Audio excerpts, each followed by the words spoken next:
찾으셨으면 우리 함께 읽겠습니다. 창세기 46장 1절로 4절입니다. 이스라엘이 모든 소유를 이끌고 떠나 브엘세바에 이르러 그의 아버지 이삭의 하나님께 희생 제사를 드리니 그 밤에 하나님이 이상 중에 이스라엘에게 나타나 이르시되 야곱아 야곱아 하시는지라. 야곱이 이르되 내가 여기 있나이다 하매 하나님이 이르시되 나는 하나님이라 내 아버지의 하나님이니 애굽으로 내려가기를 두려워하지 말라. 내가 거기서 너로 큰 민족을 이루게 하리라. 내가 너와 함께 애굽으로 내려가겠고 반드시 너를 인도하여 다시 올라올 것이며 요셉이 그의 손으로 내 눈을 감기리라 하셨더라. 아멘. 이제 야곱이 자기의 이제 아들을 만나는 요셉, 그 총리가 된 아들 요셉을 만나는 그런 장면이죠. 아들을 만나는 기쁨은 있었지만 자기의 정들었던 고향을 떠나서 다시 애굽에 가서 정착을 한다는 것이 쉬운 결정은 아니었던 것이죠. 여러 가지 이유가 있었겠죠. 자기의 터전을 버리고 다시 이렇게 산다는 거. 근데 가장 큰 문제는 뭐냐면 왠지 고향을 떠나면 하나님을 떠날 것 같은 그런 떠나는 것 같은 그런 느낌을 받지 않았을까. 사실 야곱의 인생에서 고향을 떠나서 굉장히 고생을 많이 했잖아요. 이런 고생 저런 고생. 이제는 다시 정착해서 고향에 돌아와서 이제 편안한 노후를 살아야 할 텐데 또다시 이제 그 나이에 또다시 고향을 떠나서 낯선 나라, 그것도 어마어마한 나라잖아요. 그 애굽에 내려가서 산다는 것이 참 어쩔 수 없는 상황일 수 있지만 마음이 참 괴로웠던 것이죠. 근데 바로 그때에 하나님께서 야곱에게 나타나셔서 말씀을 해 주신 것입니다. 3절에 보면 하나님이 이르시되 나는 하나님이라 내 아버지의 하나님이니 애굽으로 내려가기를 두려워하지 말라. 내가 거기서 너로 큰 민족을 이루게 할 것이다. 두려워하지 말아라. 하나님께서 말씀해 주시고 위로해 주시고 내가 거기서 너로 큰 민족을 이루게 할 것이다. 하나님의 계획이 있다는, 그냥 먹을 것이 없어서 도망가듯이 가는 것이 아니라 하나님의 놀라운 계획이 있을 것이다 라고 말씀을 해 주시는 것입니다. 새로운 도전을 한다고 하는 것은 낯선 경험이죠. 굉장한 용기가 필요하고 또 한편으로는 실패하면 어떻게 하나 하는 어떤 두려움이 있죠. 그럴 때 우리가 기도해야 되고 그럴 때 하나님의 음성을 들어야 됩니다.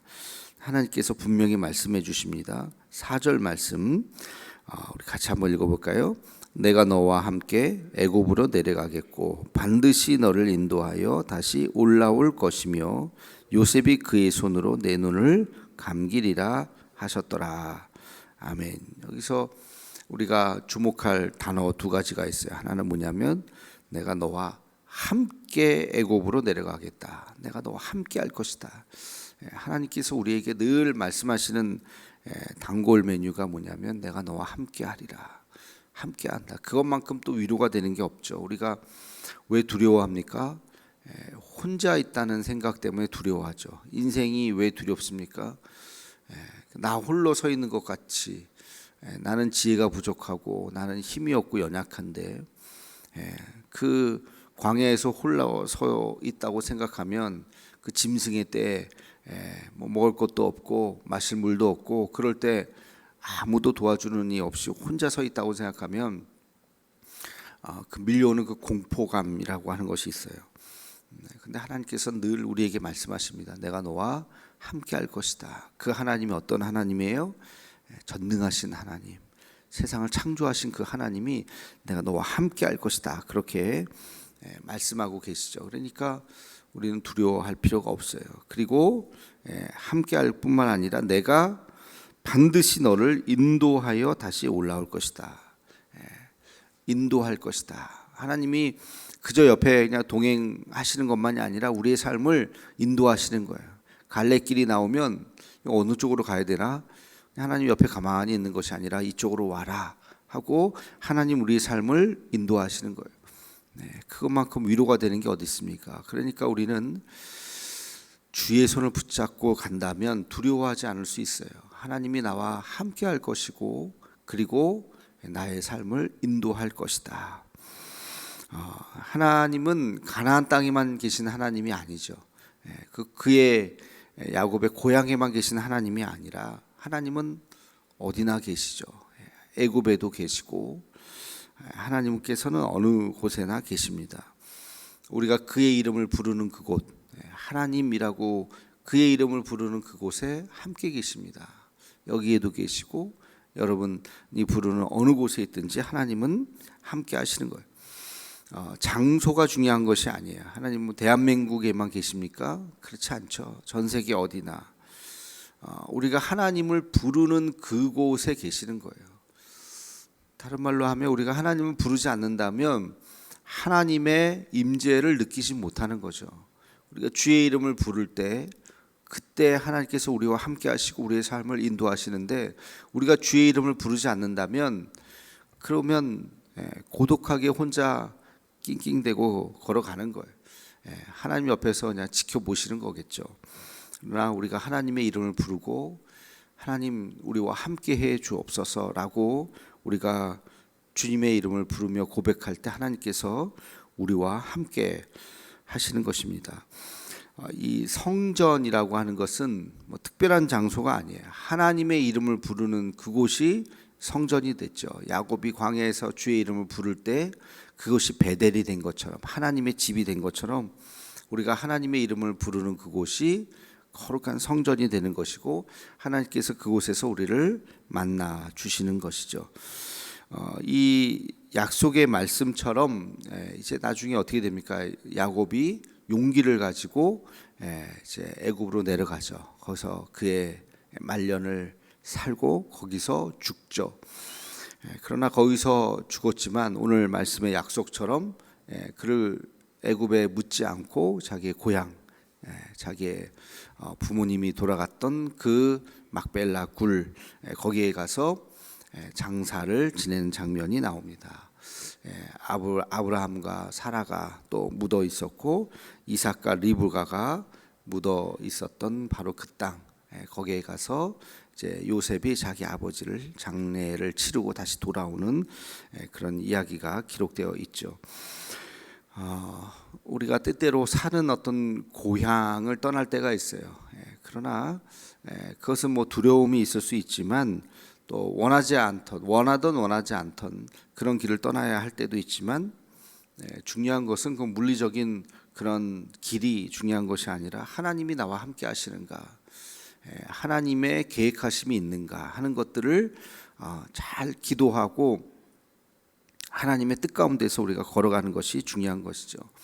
하나님께서 왜 야곱을 애굽에 보내셨습니까? 그의 삶은 거기서 끝났지만 거기서 야곱은 거기서 죽었잖아요. 애굽에서.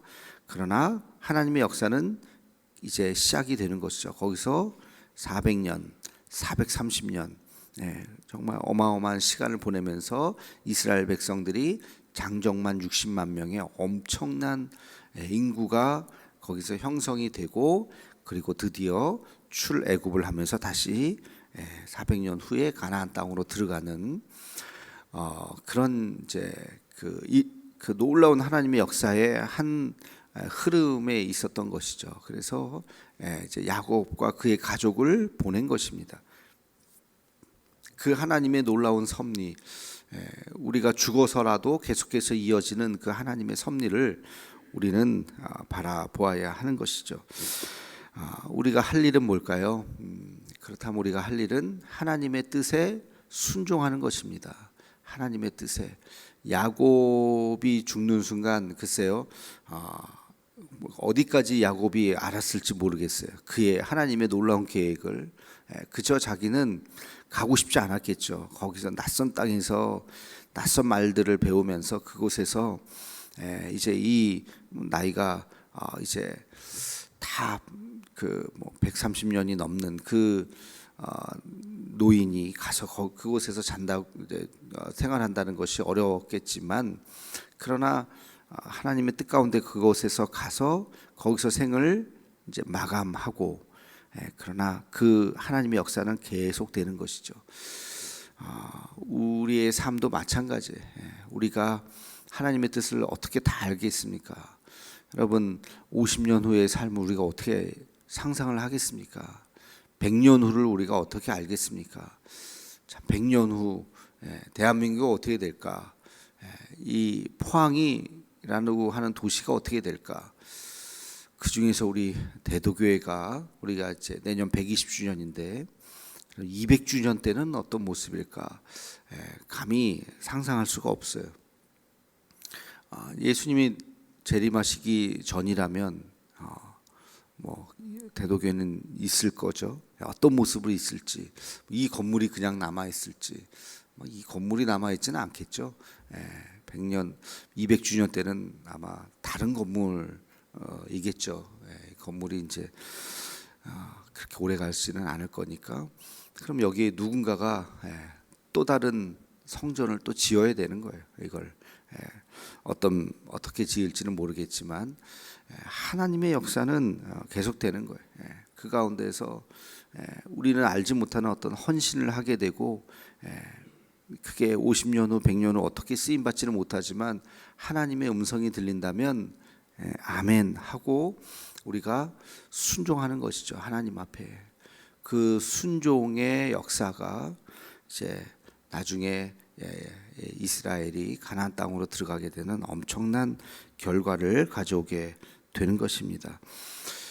이 놀라운 하나님의 섭리를 우리가 다시 한번 깨달으면서 오늘 우리에게 주어진 일, 하나님 앞에 또 기도하고 하나님이 내가 너와 함께 할 것이다, 내가 너를 인도할 것이다, 그 음성을 들으면서 오늘도 우리가 최선을 다하고 또 주의 음성에 순종하며 또 살아가는 우리 모두가 되기를 주의 이름으로 축원합니다.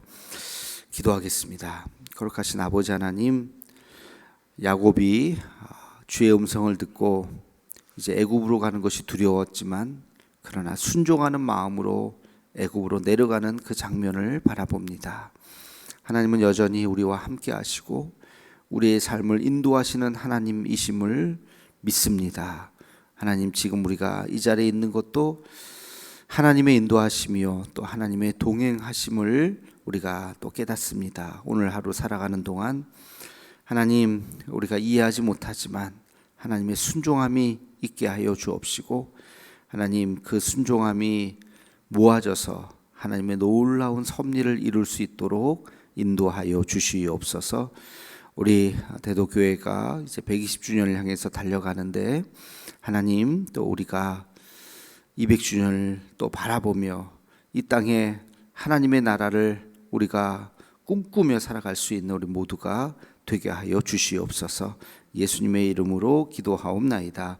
아멘.